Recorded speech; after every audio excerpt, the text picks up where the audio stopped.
Your daughter's test results came back positive, Dr. Honora Ryan said into the phone. My hand froze on the kitchen counter. Positive for what? I asked, though part of me already knew I didn't want to hear the answer. The silence stretched across the line like a warning. Elevated levels of formaldehyde and benzene in her bloodstream, Mrs. Carroll. Both carcinogens. We need to discuss where she's been living. I set the phone down slowly. My daughter, Ariana, was 22 years old. She'd moved into my new house 6 months ago. The house I'd spent 3 years building with Riseo Tran, the contractor who'd promised me the dream home I'd always wanted. The house that was supposed to be my legacy. The morning sun streamed through the kitchen windows I'd personally selected, Italian glass that cost me $8,000. Everything in this house had been chosen with care, with love, with the belief that I was building something pure and safe. Now I stood in that kitchen and felt the walls closing in. I needed to see Ariana. I grabbed my keys and drove across the city to her apartment, my mind spinning through possibilities. The test could be wrong. There could be another explanation. But something deep inside me, the part that had always known when something was off, was screaming that this was connected to the house. It had to be. When Ariana opened her door, I could see it immediately. The slight pallor to her skin, the way she held herself protecting her ribs. She'd been complaining about a persistent cough for weeks. I'd assumed it was allergies. "Mom?" she said, surprised to see me. "What's wrong?" "Dr. Ryan called me. Your test results." I stepped inside and closed the door behind me. "Ariana, there are toxins in your blood. Formaldehyde and benzene. Where have you been spending most of your time?" Her face went white. "The house. I've been at the house almost every day. I was helping you organize things, remember? I spent hours there while you were at work. The house. My beautiful, perfect house. The one I'd trusted Riseo Tran to build from the ground up." I drove to the property with my hands gripping the steering wheel so hard my knuckles ached. The house sat on 5 acres of land I'd purchased with my inheritance from my mother's estate. $2 million had gone into building this place. $2 million and 3 years of my life. The front entrance was exactly as I'd left it that morning. Pale gray stone, mahogany doors with brass fixtures, a fountain in the circular driveway. From the outside, it was flawless. Magazine-worthy, the kind of house that made people stop and stare. I walked through the foyer with a different eye now. The marble floors that had cost $40,000. The crystal chandelier that hung from a ceiling I'd personally inspected during construction. Everything gleamed. Everything looked perfect. But now, I was looking for what was wrong. I went to the master bedroom first, the one I'd barely moved into. The walls were a soft cream color, painted with what Riseo had assured me was premium non-toxic paint. I opened the closet and stepped inside, breathing deeply. There was a faint chemical smell, something I'd noticed before, but attributed to newness. Now it seemed ominous. I pulled out my phone and called my friend Cerilyn Welch, who'd studied environmental science in college. She'd always been the practical one, the one who read labels and questioned things. I explained what Dr. Ryan had found. "Formaldehyde and benzene," Cerilyn said immediately. "Those are in building materials, Jeneline. Particle board, certain insulations, some paints and finishes. If they're in Ariana's bloodstream, that means she's been exposed to something in that house regularly. You need to get an environmental assessment done. Today, don't wait." I hung up and immediately called an environmental testing company. They could come the next morning. I spent the rest of the day walking through my house like a ghost, looking at it with new suspicion. The beautiful hardwood floors, Where did they come from? The insulation in the walls. What was it made of? The cabinetry in the kitchen. Particle board or solid wood? I had documents. Ricio had given me a folder with all the specifications when we'd completed the build. I went to my office and pulled it out, my hands shaking as I flipped through the pages. The specifications were vague in places, suspiciously vague. High-grade materials for the insulation, premium finishes for the paint, durable cabinetry for the kitchen. Nothing specific, nothing that would tell me exactly what had been used. I called Ricio's office. It was after 5, so I got his voicemail. I left a message asking him to call me back urgently. Then I called his cell phone. He picked up on the 3rd ring. "Jenaline? Hey, what's up?" His voice was casual, friendly, the voice of someone who had no idea what was coming. "I need to know exactly what materials you used in my house," I said, not bothering with pleasantries. "Specifically the insulation, the cabinetry, the paint, the flooring. I need exact specifications." There was a pause. "That's all in your paperwork. I gave you everything when we finished." "The paperwork is vague. I need specifics. My daughter has been hospitalized with toxic exposure. Formaldehyde and benzene in her bloodstream, both of which are commonly found in building materials." The silence on the line stretched long enough that I thought he'd hung up. When he spoke again, his voice had changed. It was careful now, measured. That's very concerning. I'm sure it's not related to your house, though. We used quality materials." "Which materials, Ricio? I need to know right now." "I'll have to check my records. I'll call you back tomorrow." "You'll call me back tonight," I said, and hung up. He didn't call back that night. The environmental testing team arrived at 8 in the morning. 2 technicians, a man and a woman, both wearing protective gear. They moved through my house methodically, taking samples from the walls, the flooring, the air. They used devices I didn't recognize, measuring things I couldn't see. It took them 4 hours. When they were done, they sat me down in my living room and showed me their preliminary findings on a laptop. "The good news," the female technician said carefully, "is that the air quality itself is acceptable right now. But we did find something concerning in the wall cavities. The insulation material contains formaldehyde.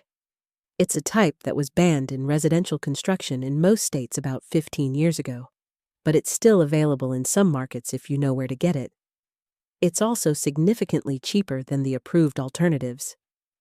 My stomach dropped. "What does that mean?" "It means someone either didn't know the regulations or they deliberately chose a cheaper option. The formaldehyde leaches out over time, especially in warm conditions. Your daughter was here during summer, correct? When the house would be warmest?" I nodded numbly. "That would accelerate the off-gassing. The benzene we found traces of in your cabinetry. The particle board contains adhesives with benzene. Again, cheaper materials than what should have been used in a residential property." They gave me a full written report. 12 pages of technical language that boiled down to one simple fact. My contractor had built my house with materials that were either illegal or prohibited in residential construction, and he'd done it to save money. I called Ricio again. This time, he answered on the first ring, like he'd been waiting. "I got the environmental report," I said. "The insulation is banned formaldehyde-based material. The cabinetry is particle board with benzene adhesives. These are not the materials we discussed, Ricio. These are not the materials I paid you for." "Jenaline, listen. Don't. I want a full accounting of every single material used in that house. I want to know where you sourced them, how much you paid for them, and what you charged me for them. I want this within 24 hours, or I'm contacting my attorney." I hung up before he could respond. That night, I couldn't sleep. I lay in my bed in my toxic house and thought about Ariana, about how many hours she'd spent here. I thought about the money I'd spent, the trust I'd placed in Riseo. We'd known each other for 15 years. He'd built 3 other properties for people I knew. Everyone had been satisfied. Everyone had recommended him. But this time, he'd cut corners. This time, he'd prioritized profit over safety. I called my attorney, Jessiana Williams, first thing in the morning. She was a shark in a courtroom, and I'd retained her years ago for estate planning. Now I needed her for something far more serious. I want to know everything, I told her. Every regulation he violated, every standard he didn't meet. I want to know if he falsified documents. I want to know if I have grounds for a lawsuit that will destroy him. Slow down, Jessiana said, though I could hear the interest in her voice. Tell me everything from the beginning. I did. I explained the environmental testing, the banned materials, Ariana's medical results. I explained that I'd paid Riseo Tran $2 million for a house built with substandard, dangerous materials. Do you have a written contract? Jessiana asked. Yes, he specified premium, non-toxic materials and compliance with all local and state building codes. He also specified that he would use materials that met EPA standards. Perfect, Jessiana said. That's a clear breach of contract. He's also potentially liable for medical damages if we can prove causation between the house materials and your daughter's health issues. But we need to move carefully. First, I want you to hire an independent inspector to document everything, someone who can testify in court if it comes to that. Then we're going to send Riseo a formal notice. We're going to make it clear that you know what he did, and we're giving him an opportunity to make it right before we take legal action. I don't want him to make it right, I said. I want him to pay. He will, Jessiana assured me. But we start with the notice. It protects us legally and gives him a chance to come clean. If he doesn't, we have documentation that we gave him the opportunity. I hired an independent inspector named Silik Stevens, a man with 30 years of experience in construction oversight. He spent 2 full days in my house, documenting everything. He took samples, he photographed materials, he reviewed all the specifications I'd been given. When he finished, his report was damning. Not only had Rico used prohibited materials, but he'd also cut corners on structural elements. The foundation had been poured with a concrete mix that didn't meet specifications. The electrical work had been done by someone who wasn't properly licensed. The plumbing had been installed in a way that violated code. This isn't just about the toxic materials, Silik told me when he presented his findings. This house has multiple structural and safety violations. If you wanted to, you could potentially get it condemned. You definitely shouldn't be living in it. I felt something break inside me then. Not just anger, but a kind of deep, hollow betrayal. I'd trusted this man. I'd let him into my home, my life, my future, and he'd systematically deceived me. Jessiana sent the formal notice to Riseo on a Monday. It outlined everything we'd found, listed all the violations, and gave him 10 days to respond with a remediation plan. It also made clear that if he didn't respond satisfactorily, we would be filing a lawsuit seeking damages for breach of contract, fraud, and medical expenses related to Ariana's health issues. Riseo's response came 3 days later. His attorney, a man named Jazer Douglas, sent a letter claiming that all materials used were industry standard and that there was no causal link between the house and Ariana's health issues. He suggested that Ariana's condition might be related to environmental factors outside the home, and that Riseo bore no responsibility. I read that letter while sitting in Jessiana's office, and I felt my hands curl into fists. He's denying it, I said flatly. Of course he is, Jessiana replied. But he's doing it badly. This letter is going to look terrible in front of a judge. He's essentially admitting he knows about the materials, but claiming they're acceptable. That's not a defense. That's an admission. So we sue? We sue, Jessiana confirmed. I'm going to file tomorrow. The lawsuit was filed on a Thursday. Riccio Tran v. Jeneline Carroll in District Court. The case number was 2024 CV 47823. I wrote that number down and stared at it, trying to comprehend that my life had become a legal docket. The first few weeks were a blur of depositions and document requests. Riccio's attorney tried to paint me as an unreasonable client who was looking for someone to blame for her daughter's health issues. But every time they questioned me, I had documentation. I had the environmental reports. I had Silic's inspection. I had Ariana's medical records. Riccio had to testify about where he'd sourced the materials. Under oath, he admitted that he knew the insulation was cheaper than approved alternatives. He claimed he thought it was acceptable. He claimed he'd made an honest mistake about the regulations. He claimed he'd been trying to keep costs down because I'd been concerned about the budget. I had never expressed concern about the budget. We'd agreed on a price, and I'd paid it in full. The case stretched on for months. Summer turned to fall. Ariana's health improved once she stopped spending time in the house, but she was left with lingering respiratory issues. She had to use an inhaler that she'd never needed before. She had to take medications. She had to have follow-up tests to make sure the toxins weren't causing long-term damage. Meanwhile, I had to decide what to do with the house. I couldn't live in it. I couldn't sell it without disclosure. I couldn't demolish it without dealing with the materials carefully, which would cost hundreds of thousands of dollars. I was trapped in a nightmare of my own making, or so it felt. The night before the trial, I couldn't sleep.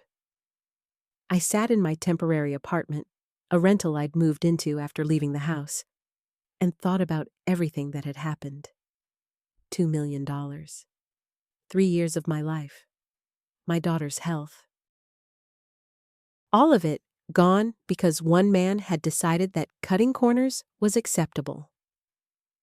The trial began on a Monday morning in November. The courtroom was cold and sterile, with wood paneling and fluorescent lights. Riccio sat at the defense table with his attorney. He looked smaller than I remembered. Diminished. But his eyes were hard when he looked at me. Jessiana presented our case methodically. She called the environmental testers, who explained in clear, simple language what they'd found and what it meant. She called Silic Stevens, who detailed every violation and every code breach. She called Dr. Hanaora Ryan, who testified about Ariana's medical condition and the likelihood that it was caused by exposure to the materials found in the house. Then she called me. I took the stand and told the story of the past year. I talked about my excitement when we broke ground. I talked about my trust in Riccio. I talked about the moment Dr. Ryan called with Ariana's test results. I talked about the betrayal I felt when I realized what had happened. Riccio's attorney tried to shake me. He suggested that Ariana might have been exposed to toxins elsewhere. He suggested that I was exaggerating the severity of her condition. He suggested that I was a vindictive woman trying to destroy a man's reputation because I was unhappy with my house. But I had facts on my side. I had documentation. I had a daughter whose health had been damaged by his negligence. The trial lasted 5 days. On the afternoon of the 5th day, the jury returned with a verdict. Guilty. On all counts. The judge ordered Riccio to pay me $3 million in damages. $2 million to cover the cost of remediating the house or demolishing it and rebuilding. $1 million in punitive damages for fraud and negligence. Additionally, he ordered Riccio to pay all of Ariana's medical expenses, past and future, related to her exposure. I sat in the courtroom and felt nothing at first. Just a kind of numb silence. Then, gradually, something shifted. Not happiness, exactly. Not vindication. Just a sense of something being set right, even if it could never truly be made whole. Mateo's face had gone gray. His attorney was already talking about appeals, but we both knew it wouldn't matter. The evidence was too strong. The verdict was too clear. Outside the courthouse, reporters tried to get me to make a statement. I declined.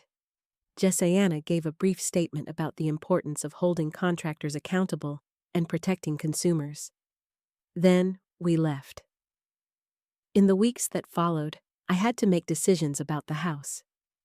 The remediation would have cost over $1 million and would have taken months.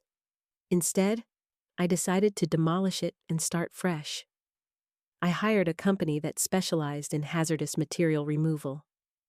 They came in with full protective gear and carefully extracted all the toxic materials. The process took 3 weeks and cost more than I wanted to spend. When the house was finally demolished, I stood on the empty lot and felt something release inside me. The beautiful dream was gone, but so was the poison. I used part of the settlement to rebuild. This time, I hired a different contractor. Someone with impeccable credentials and a reputation that could withstand scrutiny. I was involved in every single decision. I reviewed every material specification. I had independent inspectors check the work at every stage. The new house took 18 months to build. It was smaller than the original, simpler in design. But it was built right. It was built safe. When I finally moved in, I could breathe easy knowing that every material had been tested and approved. Ariana recovered fully. Her last round of medical tests showed no lingering effects from the exposure. She started working as an environmental consultant, ironically specializing in helping homeowners identify toxic materials in their properties. She said that what happened to her had given her a mission. Riseo Tran's business collapsed after the trial. Other clients who had used him came forward with similar complaints. His license was suspended pending an investigation. The last I heard, he was working as a laborer for another construction company, starting over from nothing. I never felt satisfied by that. I never felt like the scales were balanced, because no amount of money could give me back the 3 years I'd spent on that project. No settlement could restore my faith in trusting people. No verdict could undo the fear I'd felt when my daughter's test results came back. But the lawsuit had accomplished something important. It had held someone accountable.